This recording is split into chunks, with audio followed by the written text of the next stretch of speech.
बुजुर्गों और दोस्तों,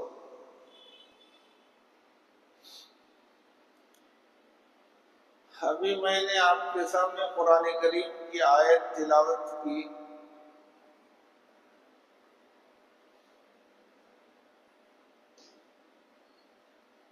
ये सूरे आराफ की 175वीं आयत है, 170 पर 5।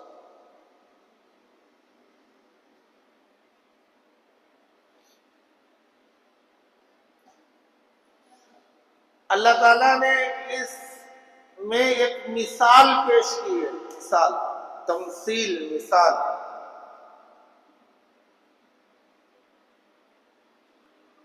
कुरान करीम इंसान के किरदार को बयान करता है। किरदार, चाल चलन, अखलाक, अतवार, ये सब इसमें शामिल है।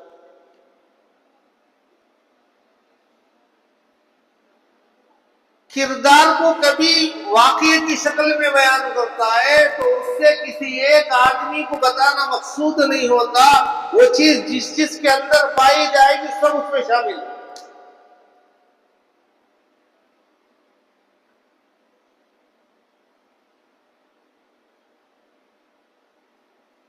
तो कुरान कह रहा है फमसलुहु कमसलिल कल्ब, उसकी मिसाल तो कुत्ते जैसी है।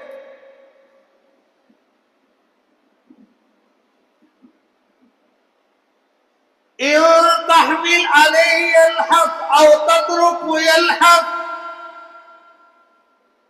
कुत्ते पर कोई बोझ डालो तो भी वो हामता है, बोझ नहीं डालो तो भी हामता है, जबान बाहर निकलकर हामता रहता। देखे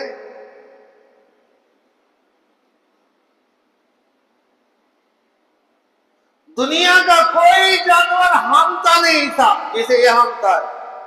क्यों?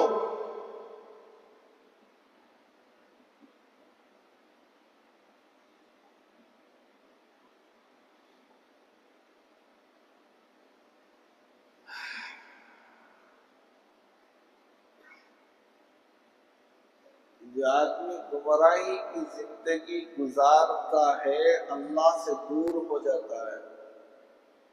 देखो दीन इस्लाम एक आलमगीर दीन है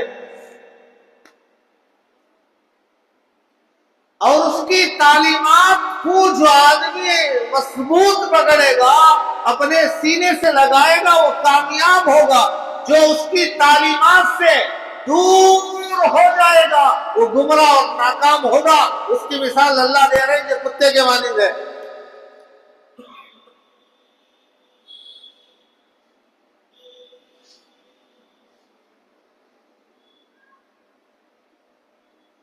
कैसे कुत्ते के मानिंद? जो अल्लाह के हुक्मों को पूरा नहीं करता, मनमानी जिंदगी गुजारता है।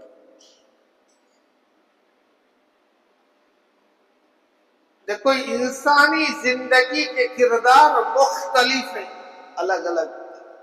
बास किरदार वो हैं जो काबिले तारीफ है, तारीफ करने के काबिल है, वाह वाह वाह वाह वाह वाह वाह वाह। बास किरदार वो हैं जो काबिले मसम्मत है,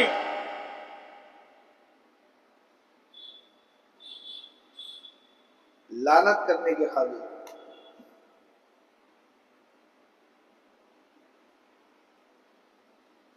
इंसान को जो कद्र व मंजिलत और मकाम और मर्तबा और उलूवत जो ये मिली है, ये उसके सिर्फ इंसान होने की वजह से नहीं कि इंसान होने की वजह से उसे मकाम मिल गया, बुलंद हो गया, इंसानियत की वजह से नहीं, बल्कि उसके किरदार और आमाल की वजह से उसका मकाम है इंसान।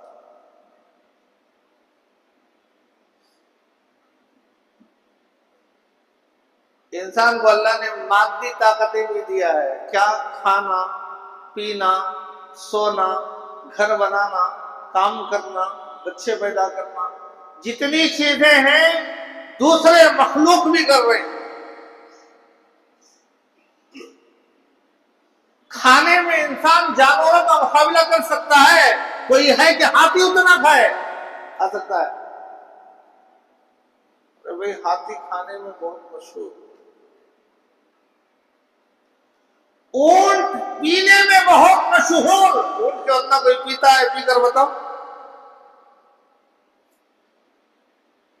कितने बॉटल पानी पिएगा, कितने ठंडे पीगा? 50, 100, 150।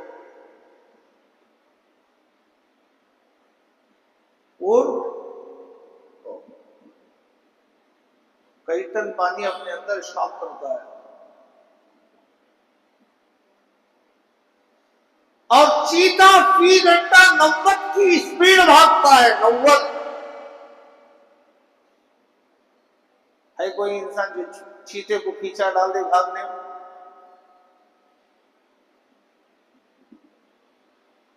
जंगलात में जाकर देखो, छोटे छोटे चिड़िया इतने शानदार घर बनाए हैं कि उसके अंदर हॉल भी है, डाइनिंग रूम भी है, किचन भी है, स्टोर रूम भी है।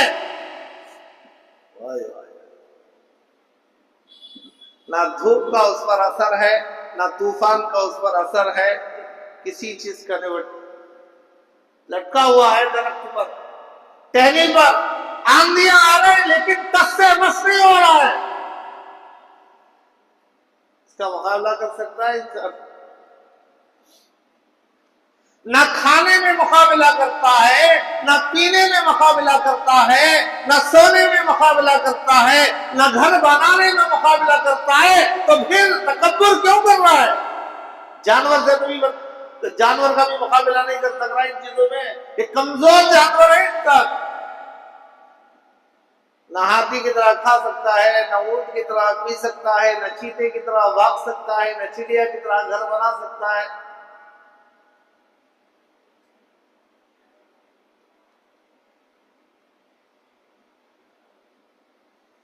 और ये मादी जो चीजें हैं वो अल्लाह ताला किसी को ज्यादा किसी को कम देते हैं, एक सा नहीं।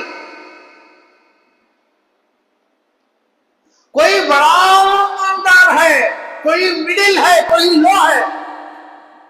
पूरी दुनिया में सब एक साथ पूरे के पूरे एक ही कैटेगरी के मालदार नहीं था, नहीं भाई।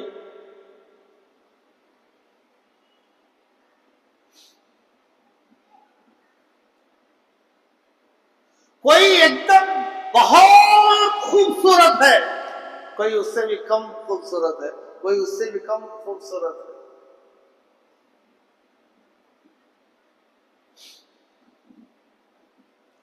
तो मादी चीजों में एकसा नहीं, अलग अलग। इसी तरह मानवीय चीजों के अंदर भी सब बराबर नहीं, सब अलग अलग। किसी को बहुत इल्म अल्लाह ने दिया है, बेहतरीन सलाहियत, किसी को और कम, किसी को और कम, किसी को और कम, किसी को थोड़ी बहुत सलाहियत, थोड़ा बहुत इल्म मिला।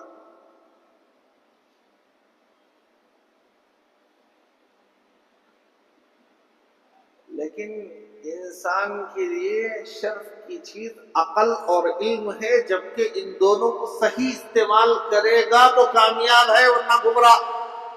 वो इल्म उसे लेकर डूबेगा, वो अकल उसे अल्लाह के इनकार करने पर मजबूर कर देगी। कितने अकलमंद हैं दुनिया में जो अल्लाह का इनकार कर रहे हैं? क्यों? सही इस्तेमाल नहीं, मिसयूज हो रहा है। इल्म और अकल दोनों को इस्तेमाल करने के लिए अंदर का फिल्टर करना जरूरी है। इसे तस्किया बोलते हैं। अंदर, इंसान के अंदर बेशुमार गंदगियां भरे हुए हैं, पाक करना पड़ता है। जब जाकर ये इल्म और ये अकल सही इस्तेमाल होते हैं तो ये कामयाब हो गया। क़द अफ़लह मन तज़क्का, कामयाब हो गया वो आदमी जो अपने अंदर को पाक कर लिया, चमका लिया, संवार लिया।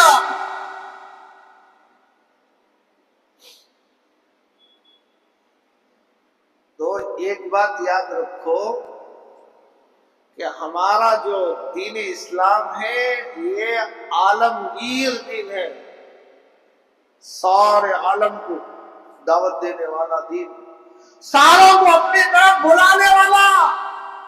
ऐसा नहीं कि मुसलमान का बच्चा मुसलमान होना, दूसरा मुसलमान नहीं होना, उन्हें नहीं होना। सबके लिए पैगाम है, दीन की तालीमात सबके लिए है, कबूल करो, आओ अंदर।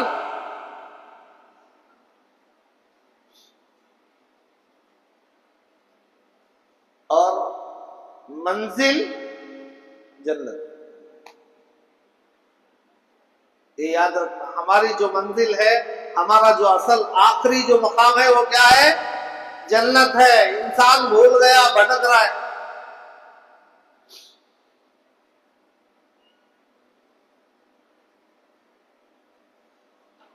एक आदमी सफर में निकला,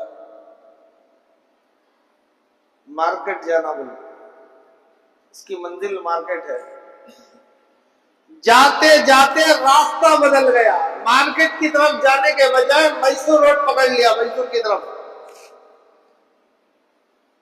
अब जितना वो चलेगा मार्केट से दूर होता जाएगा, जाएगा नहीं जाएगा, करीब होता जाएगा। रास्ता बदल दिया, मार्केट का रास्ता छोड़कर मैसूर का रास्ता पकड़ लिया तो मार्केट से दूर होता जाएगा। चलने वाला अगर साइकिल वाला रास्ता बदल गया तो थोड़ी देर में बहुत दूर चल जाता। बाइक वाला रास्ता बदल गया, मंजिल का रास्ता बदल गया तो 15 मिनट में कहां चले आता। कार वाला अपना मंजिल का रास्ता बदल गया तो आधे घंटे में कहां चले जाता। ट्रेन वाला अपनी मंजिल का रास्ता बदल दिया तो घंटे में कहां चले आता। प्लेन वाला रास्ता बदल दिया, मंजिल का रास्ता, तो 2 घंटे में कहां चला जाएगा। तो इसी तरह मेरे भाइयों, ईमान वालों, अगर रास्ता बदल जाओगे तो फिर मंजिल तक नहीं पहुंचोगे। जन्नत किधर है, जा रहा है किधर और। सारी जिंदगी तलाश करता रह जाएगा लेकिन नहीं पहुंचेगा क्योंकि रास्ता बदल गया और उसे पता भी नहीं चल रहा है कि मैंने रास्ता बदला है। यही तो मुसीबत है। इसी को समझाने के लिए कहा जा रहा है जुमा में आओ, नहीं आते।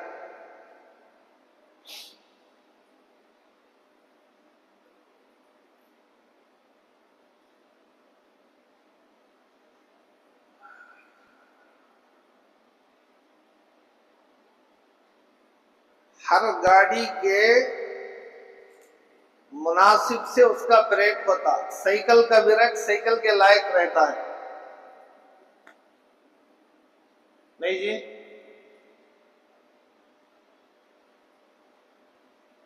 गाड़ी का ब्रेक साइकिल से भी हैवी। साइकिल में अगर ब्रेक फेल हो गया तो बस क्या होगा, नीचे जितना ज्यादा नुकसान नहीं होता।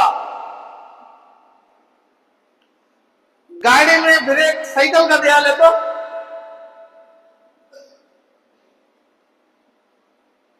एक हाथ की पोंगी नहीं रहता। अगर कार को साइकिल का ब्रेक दिया ले तो क्या हाल होना सर। इन्ना लिल्लाहि व इन्ना इलैहि राजिऊन पढ़ना। तो इंजन जितनी कवी होगी, हेवी होगी, ब्रेक भी उतना हेवी होगा। गाड़ियां नए हेवी आ रही, इसलिए डिस्क ब्रेक नहीं तो फिर आदमी खत्म हो जाएगा।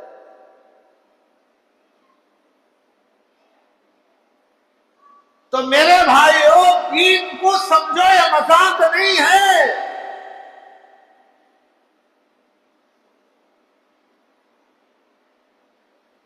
खाने के लिए, पहनने के लिए, सोने के लिए, कारों में फिरने के लिए नहीं है। जरूरत है फिरो, खाओ, अच्छा से अच्छा खाओ।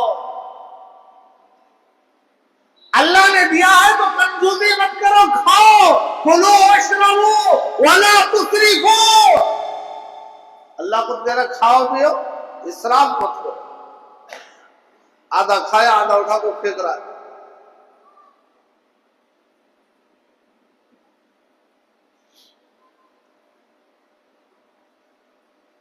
किताबों में लिखा है, एक बुजुर्ग जा रहे थे, पानी में बिच्छू डूब रहा है।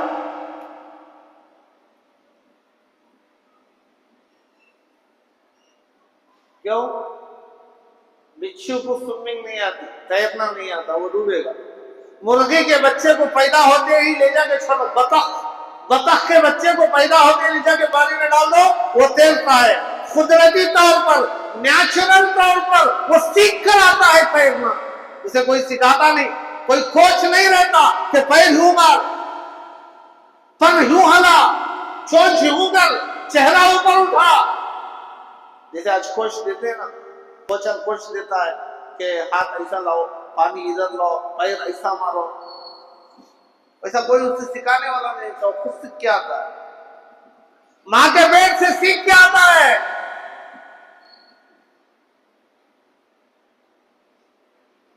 जाहिल बन के आता है तो सिर्फ इंसान। इन्नहु काना ज़लूमन जहूला। जब पैदा हुआ तो उसे कुछ भी मालूम नहीं, इंसान के बच्चे को कुछ भी मालूम, जाहिल बन के आता है। बतख का बच्चा कुदरती तौर पर तैरना सीख कर आता है, तो दूसरे जानवर तैरते, लेकिन बिच्छू तैरना नहीं जानता। पानी में डालो डूब के मरेगा।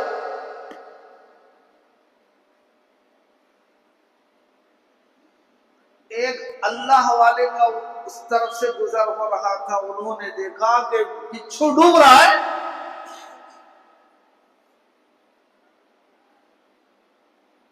तो उन्होंने हमदर्दी में उसे बचाने के लिए फौरन हाथ आगे बढ़ाया, तो उसे डंक मार दिया। बिच्छू क्या करेगा? अरे इन्हें मुझे बचाने आ रहा है, इन्हें मुझे खिलाने आ रहा है। वो देखता, सांप देखता कि इन्हें मुझे दूध पिलाने आ रहा है, इन्हें मुझे बनीन के अंदर रखकर पालने वाला। इसके साथ अगर कुछ हो गया तो वो उसका बदला दिया होता फौरन। तो उन्होंने हाथ बढ़ाया तो उसने डंक मारा। दोनों फौरन हाथ खींच लिया और फिर कोई लकड़ी वगैरह तलाश करके उसे अपने आप को भी डंक से बचाना है और उसकी जान भी बचाना है। बड़ी मुश्किल से उसे बचा कर बाहर निकाला, तो साथ में रहने वाले ने पूछा, हजरत उसने डंक मारा, आपने फिर भी बचाया?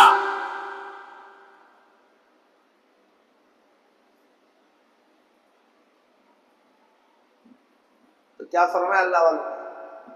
वो अल्लाह वाले ने कहा, अल्लाह के बंदे, वो बुरा है, अपनी बुराई को नहीं छोड़ रहा है।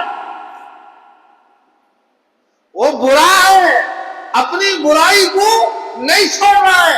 अल्लाह ने मुझे अच्छा बनाया है, तो मैं अच्छाई को छोड़ दूं? नहीं समझो।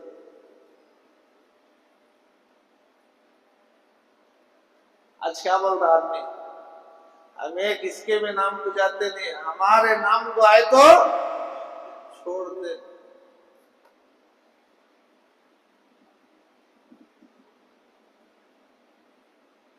क्या कह रहे? अल्लाह ने अच्छा बनाया है, मैं अच्छाई को छोड़ दूं? तो इसी को बताया जा रहा है, अपने किरदार को, अपने कैरेक्टर को दुरुस्त करो, वरना खाली बयाना सुन ले सुन ले सुन ले सुन ले, सुन हो गए, क्या भी फायदा नहीं। मस्जिद भरे, आ रही कोई अजान पर आ रही, क्यों भाई? फजीलत किसके लिए? फरिश्तों के लिए या हमारे लिए? एक कदम पर एक नेकी मिलेगी, एक कदम पर एक गुनाह मिट जाएगा। ये किसके लिए? ऊंट का सवाब, बकरी गाय का सवाब, बकरी का सवाब, मुर्गी का सवाब, अंडे का सवाब, ये किसके लिए? जिब्रील के लिए। ला यासून अल्लाह मा अमरहुम व यफअलून मा युमरून। अरे वो तो गुनाह करते ही नहीं, तो उनको गुनाह माफ क्या होंगे?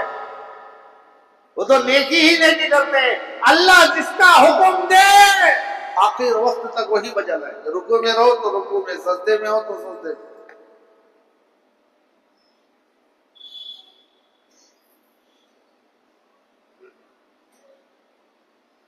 तो मेरे भाइयों, दीन को समझो कि हमारी मंजिल जन्नत है। मंजिल याद रखना, रास्ता बदल गया तो फिर मंजिल पर नहीं पहुंचेगा। जैसे मार्केट जाने वाला रास्ता बदल के मैसूर की तरफ निकला तो कभी भी मार्केट नहीं जा सकता। दिल्ली जाने वाला चेन्नई की तरफ रास्ता बदल दिया, सारी जिंदगी चलता रहा, दिल्ली नहीं पहुंचेगा। मंजिल हमारी जन्नत है, जन्नत से दूर होता जाएगा, दूर होता जाएगा, दूर होता जाएगा, तो इंसानी खाल से निकल जाएगा, तो फिर वो कुत्ते की तरह बन जाएगा। फमसलुहु कमसलिल कल्ब इन तहमिल अलैहि यल्हद औ तत्रुकु यल्हद ज़ालिका मसलुल कौमिल लज़ीना कज़्ज़बू बिआयातिना फक़्सुसिल क़सस लअल्लहुम यतफ़क्करून। देखो अल्लाह ने मिसाल दी ऐसे आदमियों की, जो आउट ऑफ हुदूद हो जाते हैं, शरीयत के दायरे से निकल जाते हैं। अल्लाह कहता है इज़ा नूदिया लिस्सलाति मिन यौमिल जुमुआ, पहली अज़ान पर मस्जिद आओ आप जुमा के दिन, लेकिन नहीं आ रहे।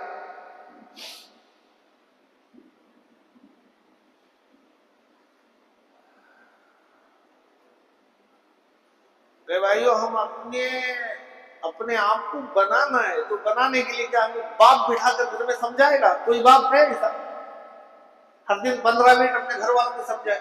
अगर ये माहौल बन गया तो जुमा में बयान की जरूरत नहीं।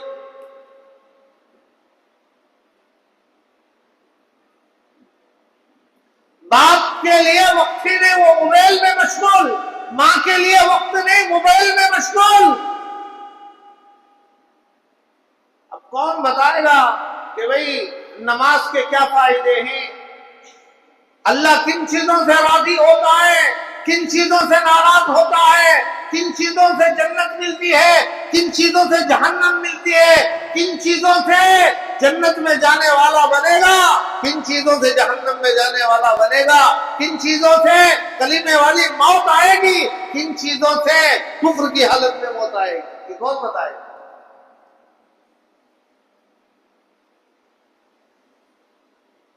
इन बातों को सुनाने के लिए तो ये जुआ है।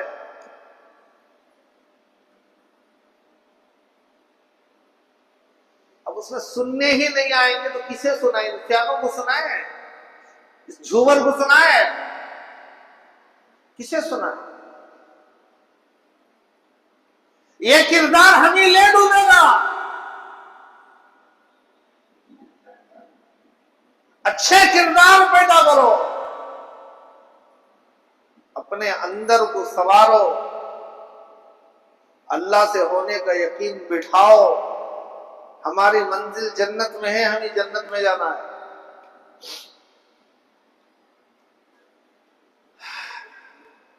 किताबों में लिखा है हजरत इमाम शाफई रहमतुल्लाहि अलैह, चारों इमाम में से एक इमाम है, नाई के पास गए बाल बनाने, हजाम के पास। अपने एक मामूली लिबास पहनकर, कोई शूट बूट, चमक दमक, एकदम आला क्लास का, फर्स्ट क्वालिटी का, हाँ देखते ही मालूम हो जाए नवाब ज्यादा है या हराम ज्यादा है।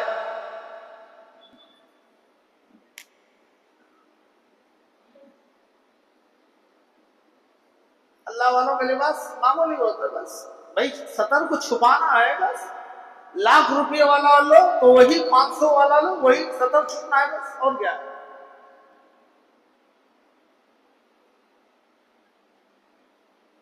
उतने में एक मालदार आया।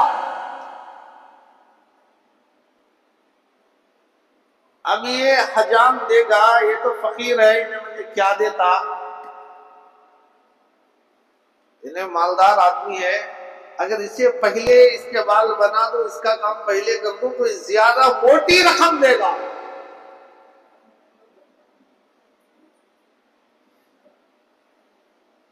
तो नाई हजाम देने लगा, हजरत मैं आपको पहले बाल आप पे नहीं बना सकता, हालांकि आप पहले आए ही, इस मालदार के पहले बाल बनाऊंगा। ठीक है, भी बना दे।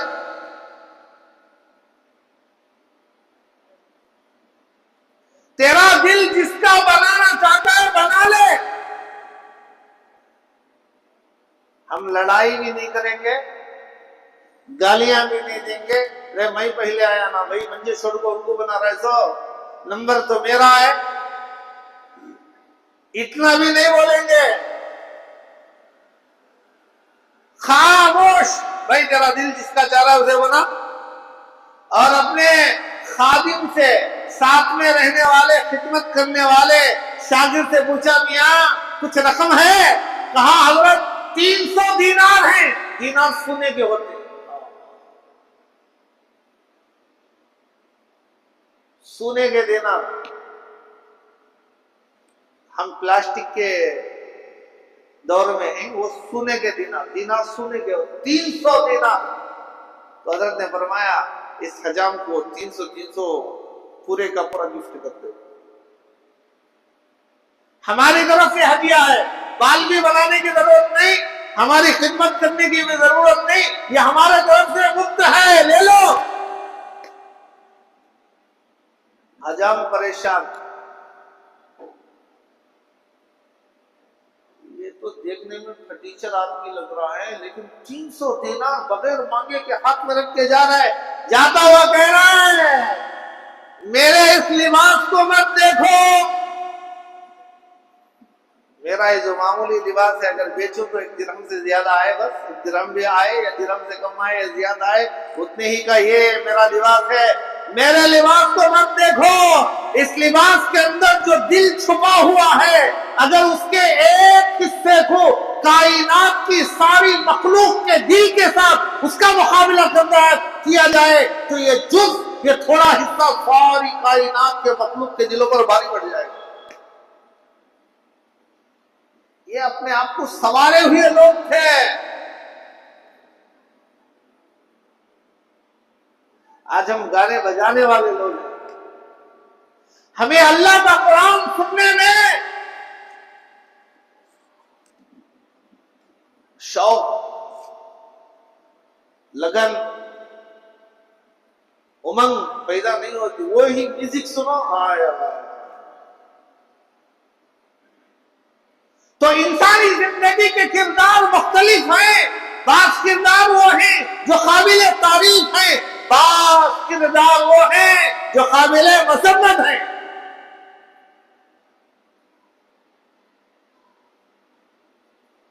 किसी भी मादती चीजों के अंदर इंसान जानवर का मुकाबला नहीं कर रहा। मैंने बताया कि खाने में, पीने में, सोने में, घर बनाने में, दौड़ने में, वॉक करने में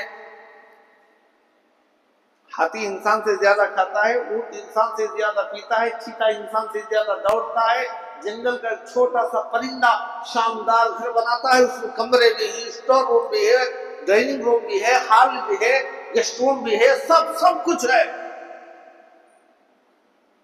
अकल परेशान, हाय हाय हाय, इसको किसने इंजीनियरिंग पढ़ाया है?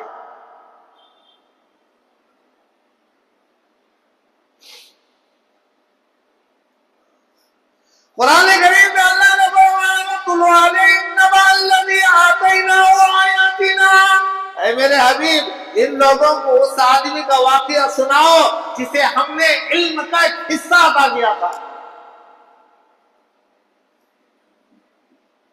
नबअल्लज़ी आतैनाहु आयातिना, इल्म का एक हिस्सा था।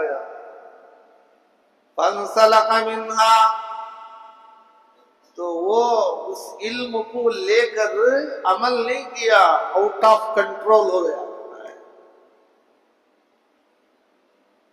आज इल्म हासिल करने वाला सही इल्म हासिल नहीं किया, रॉन्ग रूट पर चले गया तो अल्लाह का इनकार कर रहा है, कुरान पर एतराज कर रहा है,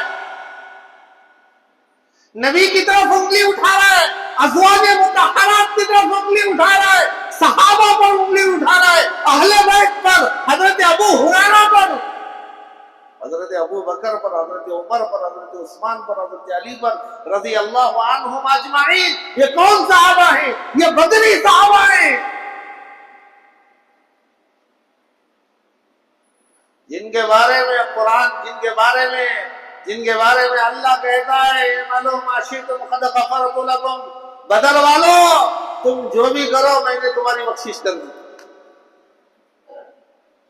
अबू बकर बदरी, उमर बदरी, उस्मान बदरी, अली बदरी रज़ी अल्लाह अन्हु, तो इनके खिलाफ ज़बान खोलेगा क्यों? इल्म मिला ले, सही इल्म को सही इस्तेमाल नहीं किया। फंसलका मिन्हा, निकल गया, फअतबअहु शैतान, तो शैतान ने उसे घेरे में ले लिया।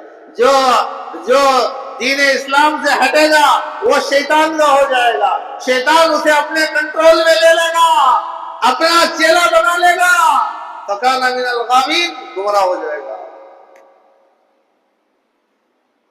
वलौ रफअनाहु,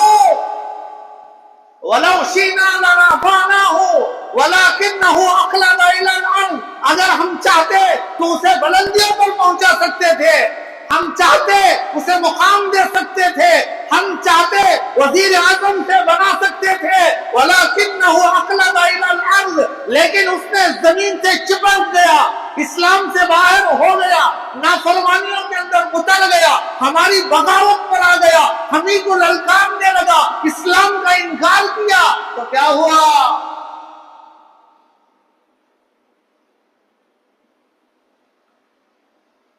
हाँ, वत्तबा हवा, उसने ख्वाहिशात की इत्तिबा की। अब ऐसे आदमी के बारे में जिनका बयान अब हुआ, ऐसे आदमी के बारे में कहता है, कुरान कहता है मसलुहु कमसलिल कल्ब, इसकी मिसाल कुत्ते जैसी है। ये किसी एक आदमी को अल्लाह मुतय्यन करके मिसाल नहीं दे रहे, जिन जिन के अंदर ये सारी चीजें हैं वो सब शामिल है। कुरान एक आदमी को तय नहीं करता, इंडिविजुअल को। कुरान का अंदाज है, वो किसी वाकये के जरिए किसी मिसाल को वाकये की शक्ल में बयान करके बताता है। देखो देखो, फातबिरू या उलिल अलबाब, ऐ अकल वालो, तुम्हारे लिए इशारा है, अकलमंद को इशारा करती है अल्लाह को राजी करने के लिए, अल्लाह को नाराज करने के लिए। इन चीजों को देखो।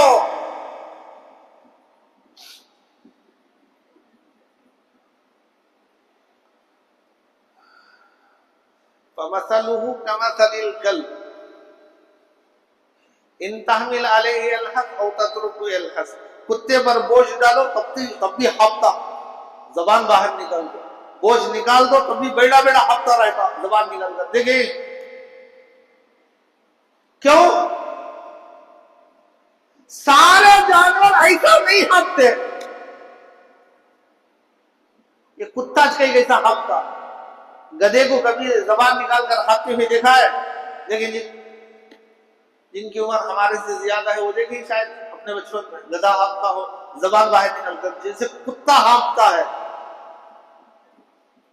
तो सारे जानवरों में ये क्यों जबान निकाल कर हाँफता है? तो तहकीक में लिखा है कि हर जानवर के जिस्म पर, जिल्द के ऊपर सुराख है जिससे पसीना निकलता है, तो अंदर की हरारत खुद ब खुद ठंडी हो जाती है। लेकिन कुत्ता एक है, ऐसा जानवर है कि उसके जिस्म के ऊपर सुराख नहीं, लिहाजा वो अंदर की गर्मी को बाहर भेजकर अंदर को ठंडक बनाने के लिए मुंह खोलकर हाँफता है। तो जो आदमी अल्लाह की नाफरमानी करेगा वो इंसानी खाल से बाहर निकल जाएगा। जब बाहर निकल जाएगा तो कुत्ते की तरह हाँफेगा।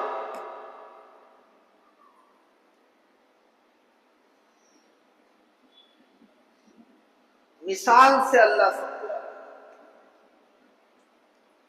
बेशुमार वाक़ियात थी समझने वालों के लिए, अक्लमंद के लिए ये दो बस काफी है। इमाम बुखारी रहमतुल्लाहि अलैह कश्ती में सफर कर रहे थे, कश्ती का जमाना था, हवाई जहाज का तो नहीं था। इमाम बुखारी शरीफ 10,000 के करीब या 7,000 10,000 के करीब जिसके अंदर हदीस हैं, हर हदीस को वजू करके गुस्ल करके 2 रकात नमाज पढ़ के उन्होंने लिखा है। इतनी बड़ी किताब, कुरान करीम के बाद सबसे बड़ा मुकाम बुखारी शरीफ का है। 2 इतने मोटे जिल्द हैं, 2 वॉल्यूम है। इतना बड़ा मुहद्दिस सफर कर रहा है। सफर आप ट्रेन का करो, प्लेन का करो, बस का करो, बाजू रहने वाला दोस्त हो जाता। ट्रेन में, जहाज में बाजू रहने वाले साथी, एक आदमी आकर दोस्ती कर लिया, सलाम कलाम के बाद दोस्ती हो गई, दोस्ती आगे बढ़ाया और बाद में हजरत ने बता दिया, भाई मेरे पास 6,000 दिरहम पैसे हैं, इस थैली में मैंने पैसे रखा है। आप वो बुरी नीयत वाला था, उसने कुछ देर खामोश रहा, मालूम कर लिया थैली का कलर क्या है, कितनी रकम है। सब मालूम होने के बाद उसके अपने रिश्तेदार भी उस कश्ती में थे, हजरत तन्हा थे, रिश्तेदार भी थे। उसने थोड़ी देर के बाद ऐलान किया, शोर मचाया, 6000 दिरहम के पैसे एक थैली में मैंने 6000 दिरहम रखा था, किसी ने चोरी कर ली। लोगों ने पूछा उसका कलर क्या है, उसने कलर बता दिया। अब वो कलर की थैली हजरत जी के पास है। 6000 दीनार, 50 रुपए, 100 रुपए, 1000 रुपए देना तो मस्जिद को कितनी फजीलत बोलना मालूम। अब वो फजीलत का असर आगे खाली वो जुम्मा तक रहता, तो फिर जुम्मा देना तो फिर बोलना। 6000 दिरहम की थैली। अब तलाशी लो, सारे जहाज वालों को तलाश करो, कितने हैं, 200 हैं, 300 हैं, 400 हैं, कितने लोग हैं, एक एक को तलाश करो। सबको तलाश करते करते करते हजरत के पास आए। हजरत के पास तलाश करे तो हजरत के पास भी नहीं है। सारी जहाज में बैठे हुए जितने लोग थे सबकी तलाशी ले गई, कोई थैली वैली नहीं मिली, बस खत्म। जब सफर एंड हो गया, हजरत जहाज से उतर के जा रहे थे तो भागता हो गया, हाथ पकड़ लिया, हजरत मुझे माफ कर दो, मुझसे गलती हुई, आप बहुत बड़े आदमी हैं, मैंने खामखा आप पर आपके पैसे हड़पने के लिए मैंने आपको तकलीफ दी, आपके दिल को मैंने तकलीफ पहुंचाया, मुझे माफ कर दो। तो हजरत ने फरमाया, मियां जब तूने ऐलान किया था उसी वक्त मैंने माफ कर दिया। कैसे लोग थे भाई,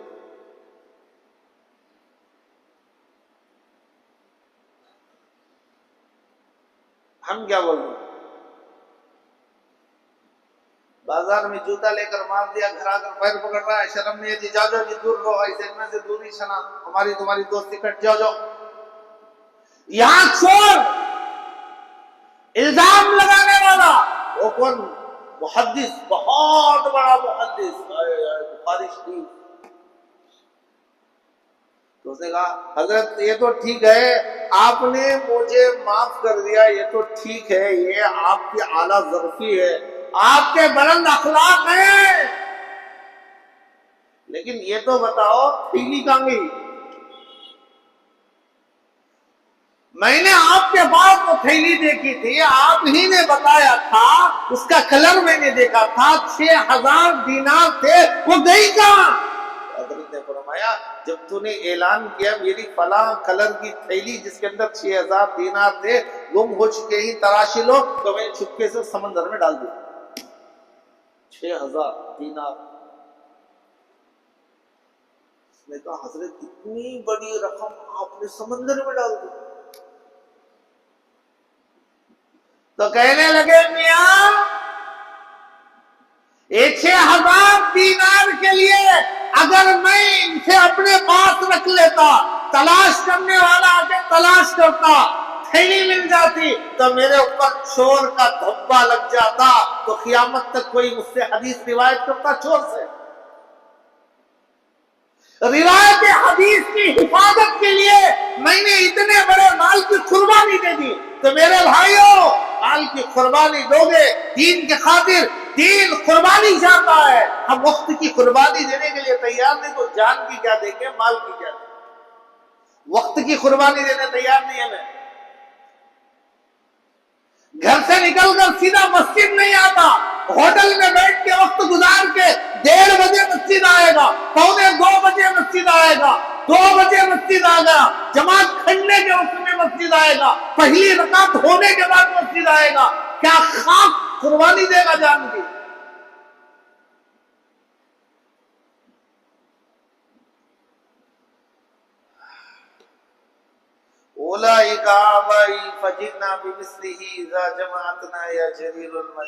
हमारे बड़े थे, देखो उनका किरदार, देखो उनके अखलाक, देखो उनका कैरेक्टर, देखो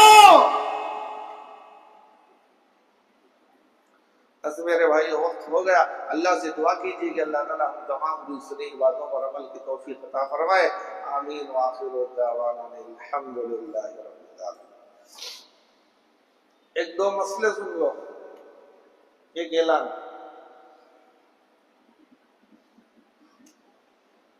पहला मसला यह है, नमाज के लिए रकात बांधा, क्या कि याद आ गया कि नहीं तो क्या तुम सुनिया कि इतना जोर से हंसा आया कंट्रोल से बाहर। कभी कभी होता नहीं होता एकदम नमाज की हालत में एकदम हंसा आ गया, लेकिन पूरा कंट्रोल किया। हंसा नहीं, पूरा कंट्रोल किया, लेकिन कंट्रोल करने के बावजूद भी उसकी नाक से या मुंह से सांस इतनी जोर से निकली कि बाजू वाला सुन लिया। तो उलमा ने लिखा कि इसकी वजू भी टूट गया, इसकी नमाज भी टूट गई। हंसते ही आवाज सुनना जरूरी नहीं, उसके नाक से मुंह से निकलने वाली सांस, मामूली वक्त में जो सांस निकलती है वो बाजू वाले को सुनाई नहीं देती, सुनाती है। अब मैं सांस ले रहा हूं, तो सुना रहा है, इन्होंने सांस ले रही उनको सुना रहा है। अब वो हंसी को इतना कंट्रोल किया कि उसका असर सांस पर पड़ा, तो उसकी तेजी बाहर निकली, नाक से या मुंह से, बाजू वाला सुन लिया। तो उलमा ने लिखा है नमाज भी गई, वजू भी गया। अब जाए नया वजू करे, फिर आकर नमाज शुरू से बढ़े। वैसा ठोंगा हमारे को चले गया, नहीं मैं कहां हंसा, नहीं हंसा, मैं सांस लेता था, जो नाक मेरी बंद हो गई थी। तो ये हीले बहाने सब काम नहीं आते। अगर कभी ऐसा मसला आया तो फौरन जाओ, वजू करके आओ। वजू टूट गया तो नमाज टूट गई, इसलिए कि नमाज बगैर वजू के नहीं होती। अल्लाह हमें अमल की तौफीक अता फरमाए। और आखिर में आप लोगों से दरखास्त है,